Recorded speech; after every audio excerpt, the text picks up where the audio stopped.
भाई मस्त तिथं रील्स पण बनवतो आणि ब्लॉग बनवतो.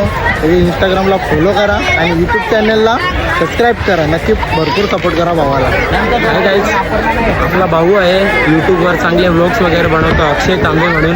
नक्कीच सर्वांनी लाईक करायला विसरू नका, सबस्क्राईब करा आणि आपल्या भावाला खूप सारं प्रेम द्या. नक्कीच आपल्या माणसांना मोठं करण्याचा प्रयत्न आपल्यालाच करायला पाहिजे. आणि नक्की सर्वांनी सपोर्ट करा आणि नक्की याला पुढे नेऊन जाण्यासाठी मदत करा. थँक्यू. तर आज आहे आपला व्लॉग नंबर 78. बिल्डिंग खाली उतरलो आणि प्रितेश दादा भेटला.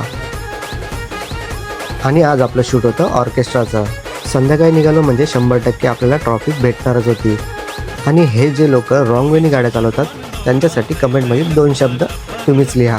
फायनली आपण लोकेशनला पोचलो आणि आधी केतन दादाला भेटलो. तर गाईज केतन दादा आपल्याला भेटलेला आहे आणि आपल्याला आज ऑर्केस्ट्राचं शूट आहे. केतन दा, तर आज अक्षय आपल्या शोला शूट करायला आलेला आहे आणि खूप चांगल्या व्हिडिओ बनवतो. तर सर्वांनी नक्की अक्षयला फॉलो करा, सबस्क्राईब करा आणि त्यांनी ब्लॉग पण चालू केले, ते ब्लॉग पण जाऊन नक्की बघा. Thank you so much. असाच जर सगळ्यांचा सपोर्ट असेल तर का नाही कोण पुढे जाणार. मग आपण शूटला सुरुवात केली. पूर्ण सेटअप तर एक नंबरच लावलेला आणि केतन दादाची गाणी बोलल्यावर पब्लिक तर नाचणारच. आणि या डान्सर लोकांनी तर कमालच केली. अक्षय आणि प्रसाद वन साईड वाजवत होते. सगळ्यांनी पूर्ण हळदच गाजवली. मी तर शूट करायला आलेलो पण वाईब तर एक नंबर झालेली. सगळ्यांनी फुल धमाल केली आणि 500च्या नोटांचा पाऊसच पडत होता. आपल्या भावाला पण लांबूनच हाय केला.